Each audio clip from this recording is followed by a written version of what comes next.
السلام علیکم ورحمۃ اللہ وبرکاتہ۔ بسم اللہ الرحمن الرحیم۔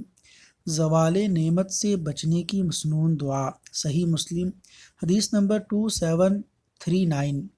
نبی کریم صلی اللہ علیہ وسلم یہ دعا کرتے: اللہم انی اعوذ بک من زوال نعمتک، اللہم انی اعوذ بک من زوال نعمتک وتحول عافیتک وفجأة نقمتک وجمیع سخطک۔ ترجمہ: اے اللہ، میں تجھ سے پناہ مانگتا ہوں زوال نعمت سے اور عافیت کے منہ موڑ لینے سے اور اچانک عذاب سے اور تیری ہر طرح کی ناراضی سے۔ اللہ تبارک و تعالیٰ سے دعا ہے کہ اللہ تعالیٰ زوال نعمت اور ہر قسم کی آفت سے محفوظ رکھے، آمین۔